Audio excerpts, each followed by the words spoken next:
মধ্যপ্রাচ্যে ইরানকে ঘিরে চলমান উত্তেজনা কোনো আকস্মিক ঘটনা নয়, এটি দীর্ঘদিনের পরিকল্পনার অংশ বলে মন্তব্য করেছেন কাতারের সাবেক প্রধানমন্ত্রী ও পররাষ্ট্রমন্ত্রী Sheikh Hamad bin Jassim Al Thani. আল জাজিরাকে দেয়া এক সাক্ষাৎকারে তিনি বলেন, ইসরায়েল ও যুক্তরাষ্ট্রের যৌথ পদক্ষেপ অঞ্চলটিকে সহিংসভাবে পুনর্গঠনের চেষ্টা।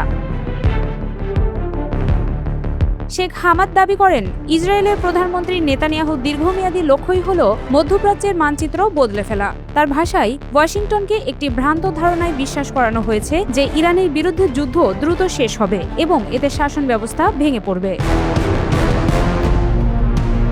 তিনি বলেন, নেতানিয়াহু যুক্তরাষ্ট্রকে বোঝাতে সক্ষম হন যে এই যুদ্ধ হবে সংক্ষিপ্ত ও দ্রুত শেষ হবে, কিন্তু বাস্তবে পরিস্থিতি পুরোপুরি বিপরীত হয়েছে। তার মতে, যুক্তরাষ্ট্রের আসল শক্তি ছিল সংঘাত এড়িয়ে চলার কৌশলে, সরাসরি যুদ্ধে জড়িয়ে পড়ার নয়। শেখ হামাদ সতর্ক করে বলেন, এই যুদ্ধের সবচেয়ে বড় ঝুঁকি তৈরি হয়েছে হরমুজ প্রণালীকে ঘিরে। এই গুরুত্বপূর্ণ জলপথ বৈশ্বিক জ্বালানি সরবরাহের জন্য অত্যন্ত গুরুত্বপূর্ণ।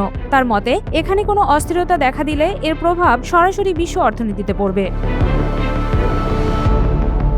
তিনি আরও বলেন, ইরান এই প্রণালীকে কৌশলগতভাবে ব্যবহার করার সক্ষমতা অর্জন করেছে, যা পরিস্থিতিকে আরও জটিল করে তুলছে। একই সঙ্গে উপসাগরীয় দেশগুলোর উপর নিরাপত্তা ও অর্থনৈতিক চাপ বাড়ছে বলেও তিনি মন্তব্য করেন।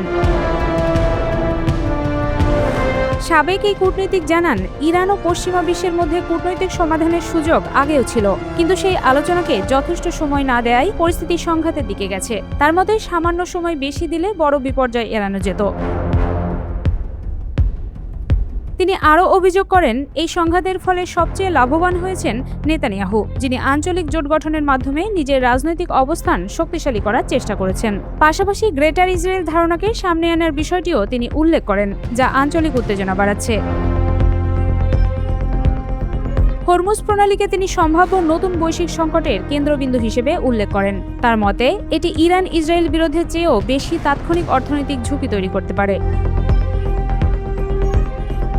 শেখ হামাদ উপসাগরীয় দেশগুলোর জন্য একটি যৌথ প্রতিরক্ষা জোট গঠনের আহ্বান জানান, যাকে তিনি গালফ ন্যাটো নামে উল্লেখ করেন। তার মতে, এই অঞ্চলের সবচেয়ে বড় দুর্বলতা হল দেশগুলোর মধ্যে বিভাজন।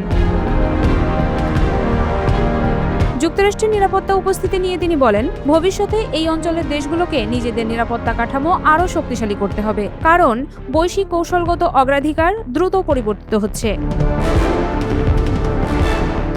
তার মতে, মধ্যপ্রাচ্যের বর্তমান পরিস্থিতি শুধু যুদ্ধ বা রাজনীতির বিষয় নয়, এটি একটি দীর্ঘমেয়াদী পুনর্গঠনের সময়। এই সময়ের সিদ্ধান্তগুলোই আগামী কয়েক দশকের আঞ্চলিক স্থিতিশীলতা নির্ধারণ করবে।